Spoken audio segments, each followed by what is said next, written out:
Sesame Street. Hi everybody, and tonight I'm doing a review on on Dr. Seuss's The Lorax.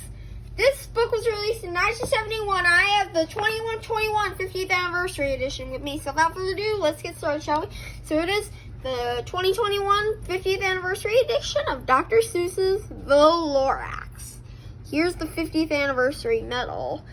And this was released in 1971, 50 years before 2021, and I got this on the date of its 50th anniversary in 2021. Anyway, I had this for a long time. See, here's the spine. This was released in the back. Unless someone like you cares a whole awful lot, nothing is going to get better. It's not. Celebrate nature with Dr. Seuss in this classic story about protecting the earth. Timely, playful, it teaches that it teaches that just one small seed or one small child can make a difference. Here are other books in Dr. Seuss's catalog, and this book was published by Random House Books for Children's Books, a division of Penguin Random House LLC. Now, Big Bird, give your first comments about the Lorax. Oh, this is gonna be a great story because I do not want my natural habitat and my granny bird to have to leave her natural habitat in Canary Falls, and I don't want her to either. Anyway, open that. On the inner jacket, you can see the Once-ler peering ominously at the Lorax. Anyway, now the plot of the story. At the far end of town where the grass grows, a young boy walks down from town to the street of the Lifted Lorax, which is gray, dark, and gloomy. And he asks what the Lorax is. And the old Once-ler lives there. You won't see the Once-ler, don't knock at his door. He lurks in his lerkim on top of his store. And on special dank big nights in August, he peeks out of the shutters, and sometimes he speaks about how the Lorax has lifted away. He'll tell you, perhaps, if you're willing to pay. You have to pay 15, on the end of the rope, he lets down a tin pail, and you have to toss in 15 cents and a nail, and the shell of a great-great-great-grandfather snail. After that, the Once-ler begins his story.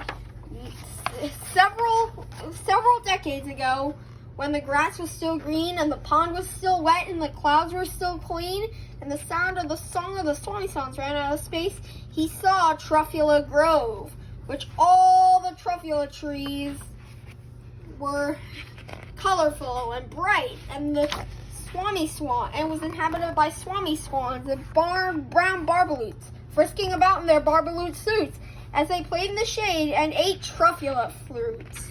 Delicious.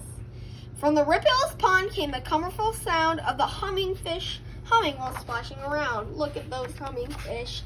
But later on, the Once-ler became greedy and decided to take some of the trees and use them to make something called a Thneed. So he chopped down a pink tree, built a shop, and decided to make his first Thneed.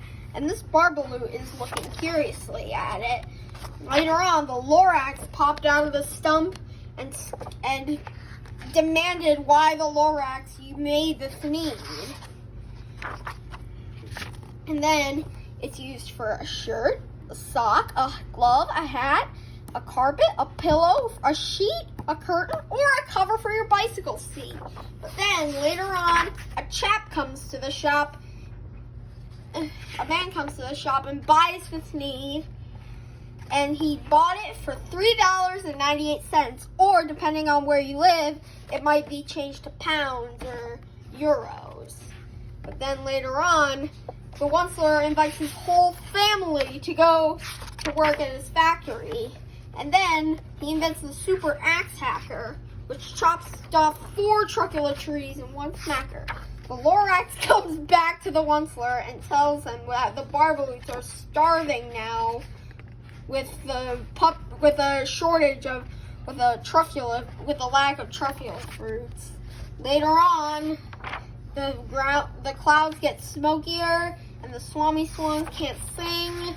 And then the Lorax and the Once-ler makes glumpity glump and glumpity glump and sloppity slop and pollutes the pond where the hummingfish hum. And they can't swim in there anymore. And then this happens.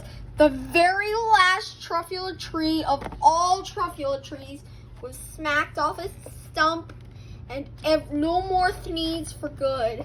The Lorax then left a sign that said "unless" in a small pile of rocks.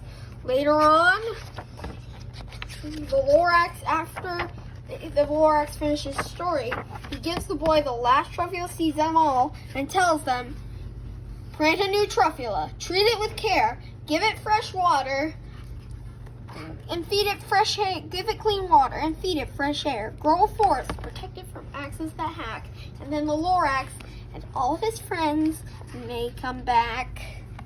That was the most beautiful story about nature I've ever heard. So before we go, folks, let's see what Big Bird has to say about Dr. Seuss's The Lorax.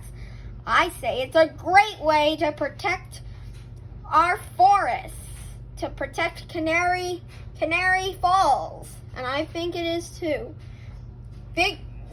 Dr. Seuss's The Lorax, the 1971 picture book classic. I hope you guys stay tuned for our next video on Jim Henson's The Muppet Show. Peace out. Say goodbye, Big Bird. Goodbye, everybody. Oh, and I even sent you a postcard from Canary Falls. That's where I went on my vacation. Dum dum dum dum dum.